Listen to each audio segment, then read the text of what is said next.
Olá, seja bem-vindo a este canal. Se você chegou até aqui é porque talvez você esteja procurando uma palavra de Deus para a sua vida. Na ocasião, nós estamos fazendo uma série de mensagens no livro de Juízes. Então, se você for edificado com essa mensagem, você possa compartilhá-la para que outras pessoas também possam receber aí a palavra de Deus, tá certo? Então venha comigo, vamos ao texto de Juízes capítulo 15. Nós vamos ler todo o capítulo do versículo 1 até o versículo 20. Diz assim: Alguns dias depois, durante a colheita do trigo, Sansão foi visitar sua mulher e lhe levou um cabrito e disse: Vou entrar no quarto da minha mulher. Mas o pai dela não deixou entrar, dizendo-lhe: Na verdade, eu estava certo de que a odiavas, por isso a dei a teu amigo. Mas a irmã mais nova não é mais bonita do que ela? Toma então em seu lugar. Mas Sansão lhes disse: De agora em diante não serei culpado se fizer algum mal aos filisteus. Então Sansão foi, apanhou 300 raposas, pegou tochas e, amarrando as raposas aos pares pelas caudas, prendeu uma tocha em cada par de caudas. Depois ateou fogo às tochas e soltou as raposas nas plantações dos filisteus. Assim queimou tanto os feixes quanto o cereal que colheriam, e também as vinhas e os olivais. E os filisteus perguntaram: Quem fez isto? E disseram a eles: Sansão, o genro do Timnita, porque este tomou a mulher de Sansão e a deu a seu amigo. Então os filisteus foram e atearam fogo nela e em seu pai. Sansão lhes disse: É assim que fazeis? Pois sossegarei somente depois de ter me vingado de vós. E Sansão os feriu, impondo-lhes grande matança. Depois disso, desceu e foi habitar numa caverna da rocha de Etã. Então os filisteus subiram, acamparam em Judá e se espalharam na região de Leí. E os homens de Judá lhes perguntaram: Por que subistes contra nós? E eles responderam: Subimos para amarrar Sansão e retribuir-lhe o que nos fez. Então 3.000 homens de Judá desceram até a caverna da rocha de Etã e disseram a Sansão: Tu não sabias que os filisteus dominam sobre nós? Então por que nos fizeste isso? E ele respondeu: Só lhes fiz o que fizeram a mim. E disseram-lhe: Descemos para amarrar-te a fim de entregar-te nas mãos dos filisteus. Sansão disse-lhes: Jurai-me que vós mesmos não me matareis.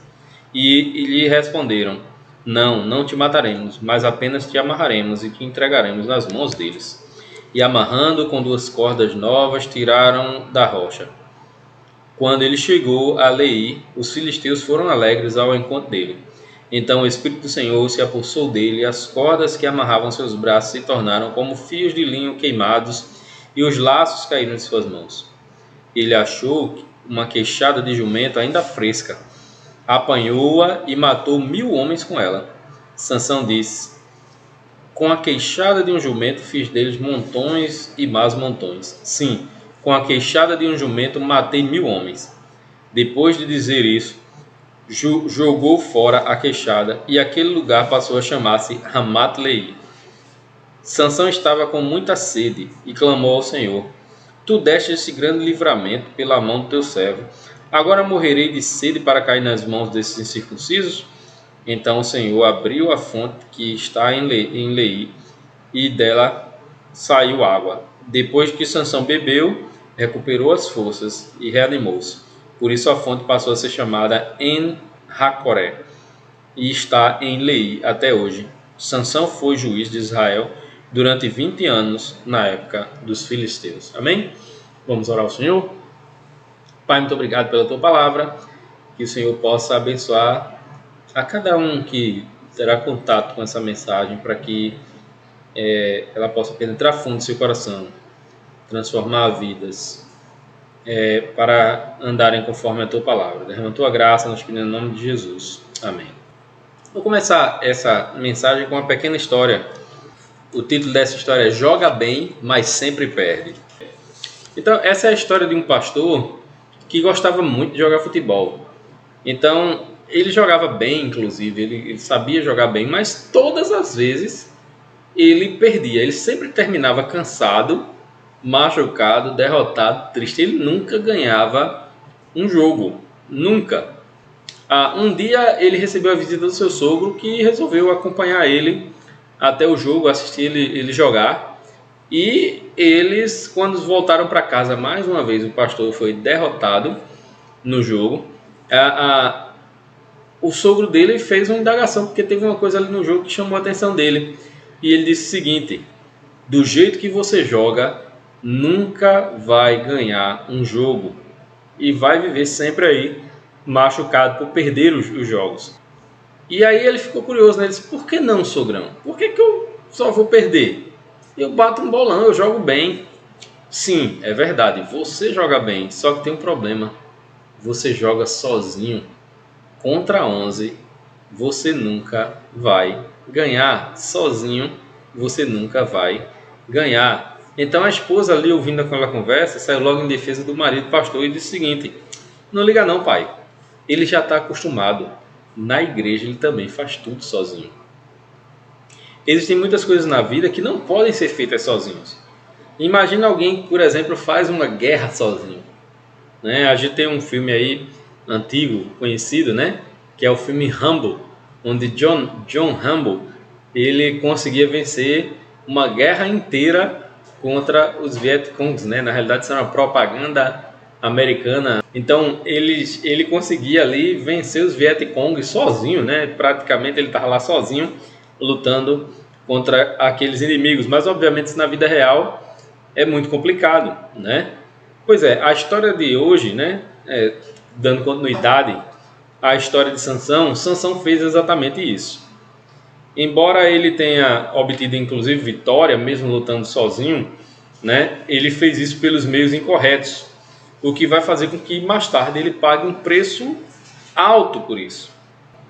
É por isso que o nosso tema hoje é Sansão, um solitário na batalha.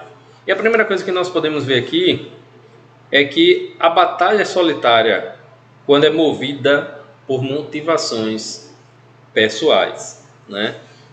Nós vimos na última mensagem, Sansão ali se afastando do Senhor, ele tomou diversas decisões, né? Inclusive tocou no cadáver ali do leão para pegar aquele mel, casou com uma mulher que não fazia parte ali do povo de Israel, era dos inimigos filisteus, e por conta do enigma que ele fez, e os homens daquela cidade ameaçaram a sua mulher, e ela ali o chateou durante 4 dias ali na festa, e ele acabou entregando o enigma, eles acertaram o enigma, ele teve que dar as roupas, né? E aí ele foi para a casa do pai, irritado, não voltou para junto da sua esposa. Enfim, a história de hoje começa justamente ele passou a raiva e volta até a terra da sua esposa, até Timnat, para a casa do pai dela, para poder finalmente deitar-se com a sua esposa. Só que ele chegou lá e encontrou a esposa dele já casada com um dos padrinhos ali do casamento, um daqueles homens que foram convidados ali para o casamento. Lembra que foram 30 homens, né? Ele foi um desses homens.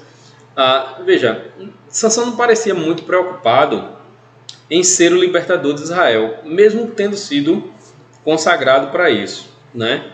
Então ele estava preocupado com as questões pessoais dele. Naquele momento, a questão pessoal dele é que tinha passado a raiva. Ele volta lá para Timnat para recuperar sua esposa. Inclusive o pai dela disse assim: olha, eu imaginei que você estava com muita raiva, você foi embora e não queria mais ela, eu já dei para um outro. Agora a irmã dela mais nova é ainda mais bela do que ela, você pode casar com a irmã dela. Mas Sansão não aceitou, né? Então agora Sansão passa a ser movido por uma vingança pessoal. Veja o versículo 3. Diz assim: mas Sansão lhes disse: de agora em diante não serei culpado se fizer algum mal aos filisteus. Então ele se sentia agora à vontade. Eu posso fazer um mal, porque agora eu tenho um motivo e eu posso fazer um mal contra vocês. Vocês me deram um motivo para isso. E aí o que é que ele faz? Ele ateia fogo às plantações dos filisteus, causando uma enorme crise. Ele foi justamente no tempo da colheita do trigo, E quem já viu o trigo sabe que tem aquela palha bem seca, né? Inclusive, para malhar trigo, ele fica jogando para cima para que o vento leve a palha, né? Então, palha seca, ela pega fogo fácil. Então, ele pegou ali 300 raposas, juntou aos pares, fez 150 pares, amarrando os dois rabos ali, uma da outra, com uma tocha no meio, ateou o fogo e soltou nas plantações. Não só no trigo, né? Mas o trigo era a plantação ali que ia pegar fogo mais facilmente, ia se alastrar, acabando ali com o suprimento dos filisteus. Então, possivelmente ele deve ter achado ali algum tipo de criador de raposa, né? Porque 300 raposas para pegar assim é complicado, mas ele deve ter achado ali algum tipo de criador, pegou aquelas raposas, juntou os pares e soltou, acabando com tudo, tocando fogo em tudo. Isso traz uma crise, né? Porque era o alimento do povo, era a época da colheita, depois só no ano seguinte. Então há um prejuízo grande ali, as pessoas ali iam passar necessidade por conta do problema pessoal de Sansão com o pai daquela mulher. Quando os filisteus souberam daquilo, quem fez e por que fez, a primeira providência deles foi se vingar, matando a esposa de Sansão e tocando fogo na casa dela, na casa de seus pais ali, onde as pessoas ali daquela família foram mortas, foram incendiadas. E, obviamente, isso também desagrada Sansão, porque Sansão gostava daquela mulher, e aí ele resolve mais uma vez se vingar agora dos filisteus, parte para cima dos filisteus e mata muitos deles, né? O texto diz que foi uma grande matança, ele matou muitos filisteus ali para se vingar deles terem tocado fogo na casa daquela mulher. E agora ele não volta para a casa dos pais. Agora ele passa a viver sozinho nas cavernas, um homem solitário que luta solitário, que não chama as tribos para a batalha, ele simplesmente vai movido por motivações pessoais, né? Movidos por motivações pessoais. Ora, nós precisamos entender que quem enfrenta as batalhas dessa vida sozinho pode até ter pequenas vitórias, mas vai ser uma caminhada muito, mas muito mais difícil de fazer sozinho. Eclesiastes capítulo 4, versículos de 9 a 12 diz o seguinte: melhor é serem dois do que um, porque tem melhor recompensa do seu trabalho. Pois se um cair, o outro levantará seu companheiro. Mas pobre do que estiver só e cair, pois não haverá outro que o levante. Também se dois dormirem juntos, ficarão aquecidos. Mas como um só poderá aquecer-se?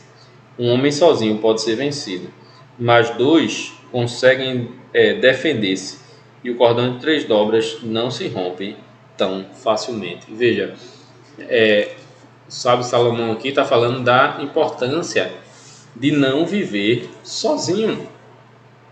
Muitas pessoas querem viver sozinhos, como se no mundo só elas existissem, que não suportam viver com as pessoas e tudo mais, mas entrar na batalha dessa vida sozinho, a gente pode até conquistar algumas pequenas vitórias, mas não vai chegar muito longe. Nós vamos sempre precisar uns dos outros. Segunda coisa, um lutador solitário é incapaz de liderar os outros. Os filisteus ficaram com tanta raiva de Sansão naquele momento que desceram até a tribo de Judá a fim de o prenderem. Ora, nós queremos Sansão de todo jeito. Se vocês não entregar, a gente vai atacar vocês. Então, os homens de Judá, sendo ali que já eram dominados pelos filisteus, eles não querem a confusão. Eles vão até Sansão para trazê-lo de volta. Então, eles levam 3.000 homens para se encontrar com Sansão.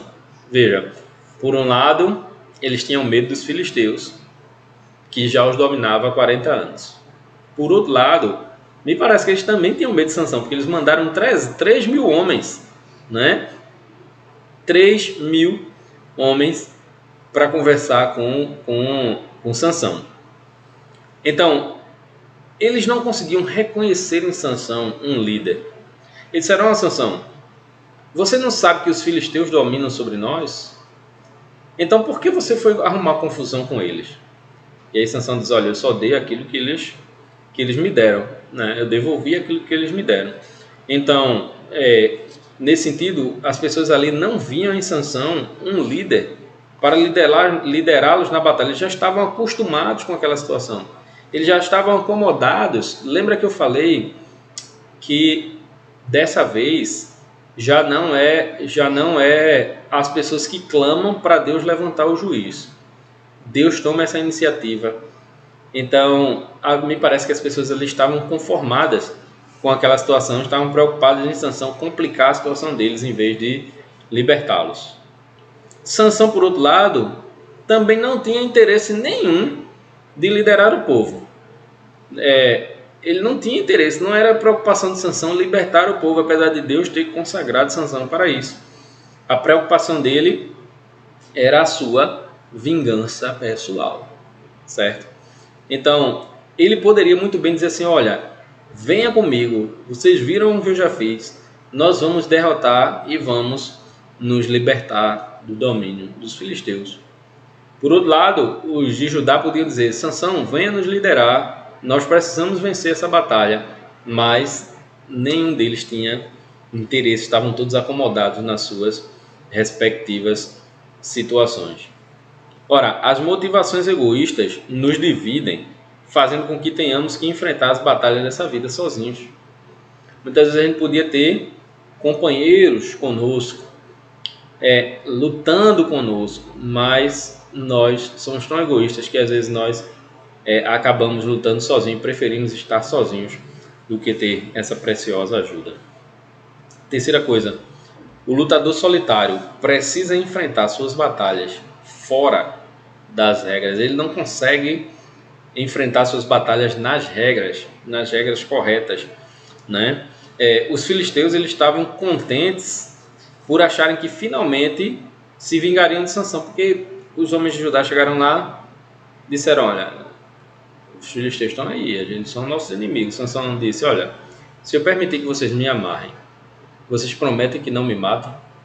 Prometemos. Então eles amarraram, levaram Sansão e entregaram aos filisteus. Os filisteus vieram muito contentes, alegres que agora iam poder se vingar de Sansão. Ele estava preso e amarrado. Sansão só foi capaz de se libertar daquela situação, que disse que as cordas se arrebentaram como corda de linho queimado. Ora, um pano queimado não serviria para nada, ele não teria resistência nenhuma.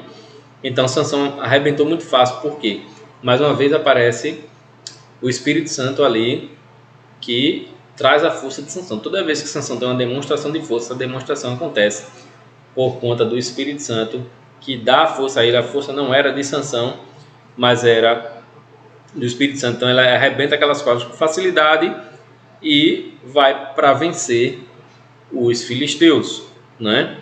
Agora, para vencer os filisteus, mais uma vez, Sansão foge das regras. Sansão quebra as regras. Ele tinha um voto de Nazireu, e aí ele vê ali a queixada do jumento, ou seja, um animal morto, um cadáver. Ele pega aquela queixada de jumento ainda fresca e sai matando os homens com aquela queixada de jumento. E a Bíblia diz que ele matou 1000 homens com aquela queixada de jumento, né? Com um cadáver que ele não poderia tocar, mas ele estava com ele nas mãos. Ou seja, ele saiu das regras, ele fugiu das regras. Como lutador solitário, ele não consegue vencer qualquer batalha se não fugir às regras, né? Mesmo assim Sansão venceu, né? Mesmo assim Sansão venceu, se alegra com aquela vitória e faz uma canção, inclusive, para comemorar a vitória. Ele diz o seguinte, versículo 16: com a queixada de um jumento fiz deles montões e mais montões. Na realidade podia ser traduzido aqui dizendo, com a queixada de um jumento fiz montões de jumentos, né? Sim, com a queixada de um jumento matei 1000 homens. Então ele vai cantar e comemorar a sua vitória naquele momento. Mas foi uma vitória fora das regras. Aquele lugar ficou conhecido como Colina da Queixada, né? Ramoth Lehi. Quando nós estamos batalhando as batalhas de Deus, nós precisamos fazer isso segundo as regras de Deus. Nós precisamos usar as ferramentas de Deus. Certa vez um determinado pastor de uma grande igreja aí, ele disse o seguinte: para Deus vale até gol de mão. Isso não é verdade. Deus não joga fora das regras. Quem joga fora das regras, na realidade, é punido por Deus. As batalhas de Deus precisam ser lutadas dentro das regras do próprio Deus. Quarta e última questão aqui: um lutador solitário não frustrará os planos de Deus. Mesmo alguém que está fora das regras, que está fazendo contrário àquilo que Deus está ensinando, ainda assim Deus não perde o controle.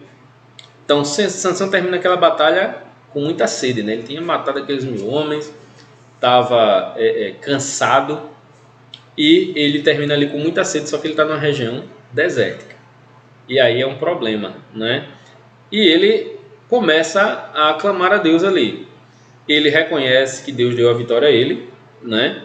Mas também é arrogante ao cobrar de Deus que o salve. Veja, versículo 18: Sansão estava com muita sede e clamou ao Senhor: Tu deste este grande livramento pela mão do teu servo. Reconheceu, né? Agora morrerei de sede para cair nas mãos desses circuncisos. Então agora vem a arrogância dele. Primeiro reconhece, mas depois vem com a atitude de arrogância exigir de Deus que não morra ali. Ainda assim, Deus atendeu a oração de Sansão. Não porque Sansão merecesse. Sansão aqui é bem representante da raça humana, né? Ele é alguém que não merece o favor de Deus, mas Deus tem um plano maior. Deus libertaria Israel das mãos dos filisteus pelas mãos de Sansão. Então não é Sansão, é Deus. Então Deus fez brotar água ali daquela fonte.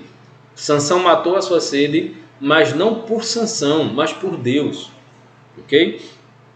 Na batalha dessa vida, se estivermos com Jesus, não teremos sede. Permita-me aqui essa alusão, né? Enquanto Sansão terminou a batalha com sede, quando nós estamos em Cristo, batalhando as batalhas de Cristo, a Bíblia diz que uma vez que bebemos da água que Jesus nos dá, não teremos mais sede, né? Não teremos sede, assim como Sansão teve, né? Obviamente a sede de Sansão foi física. Nós estamos falando aqui de uma sede espiritual de estar em Cristo. O lugar ali agora passa a ser chamado fonte do que clama, né? En-Hamat, fonte do que clama. O plano de Deus se cumpriu ao libertar Israel das mãos dos filisteus por 20 anos. Então, o que estava em conta aqui era o projeto de Deus, o propósito de Deus de libertar o povo. E o povo foi liberto por 20 anos do juizado de Sansão, né? Enquanto ele julgou Israel. Então, Deus traz a libertação, ainda que o povo não mereça, ainda que Sansão não mereça. Era o povo de Deus. Deus estava preservando o seu povo. Obviamente, através dele viria o Messias. Então, Deus providencia libertação para esse povo ainda que rebelde, porque os planos de Deus se cumprem independente de qualquer um de nós. Os planos de Deus não podem ser frustrados. Ele não depende de mim, não depende de você, ele depende de Deus, né? Então não podemos achar que somos indispensáveis em momento nenhum, porque tudo depende de Deus. As aplicações para encerrarmos: as nossas motivações pessoais não podem se sobrepor ao chamado de Deus para a nossa vida. Se Deus te chamou, seus planos devem estar submissos à vontade de Deus. Na realidade, Deus chamou a todos nós, né? Na medida que aceitamos a Cristo como Salvador, nós já somos chamados por Deus e a nossa vontade pessoal não pode se sobrepor àquilo que Deus tem para nós. Sozinhos podemos ter até algumas vitórias, mas não teremos uma vitória definitiva. Portanto, precisamos ser interdependentes, pois é melhor serem dois do que um. Nós precisamos não ser independentes, nem sermos dependentes uns dos outros. Nós temos que ser interdependentes, né? Eu dependo de você e você também depende de mim. Então não posso depender de você e você não depender de mim, né? Tem que ser interdependente. É assim que funciona o corpo de Cristo. Para sermos vencedores nessa vida, precisamos lutar com as armas de Deus. Se a gente lutar com as nossas próprias armas, nós não vamos chegar a lugar nenhum. Podemos até vencer uma batalha ou outra, mas a guerra a gente não vai vencer. Precisamos lutar com as armas de Deus. Então, independente de nós, os planos de Deus prevalecerão. Portanto, é melhor estar do lado vencedor da história. Deus sempre vai vencer. Deus não perde. Deus não perde. Então é melhor estar do lado dele, do lado vencedor da história. É o lado certo a estar. E nós servimos a ele da melhor forma que nós podemos. Então, independente de qualquer coisa, Deus vai ser o vencedor. Se estivermos com ele, seremos vencedores. Se não estivermos com ele, seremos derrotados. Não dá para viver essa vida sozinho. Não faça feito Sansão. Não entre na guerra sozinho. Busque pessoas que possam estar do seu lado para que você, junto com as pessoas que estão ao seu lado, possam lutar juntos, apoiando um ao outro, fortificando uns aos outros. Amém? Deus abençoe a tua vida. Muito obrigado pela tua atenção mais uma vez. Vamos orar ao Senhor. Pai, em nome de Jesus, que a tua palavra transforme as vidas daqueles que a ouviram, de tal forma que se tornem mais parecidos com o Senhor Jesus. Muito obrigado por ela, pela tua orientação em nossas vidas, em nome de Jesus. Amém. Deus abençoe a todos, até a próxima mensagem, se assim Deus nos permitir.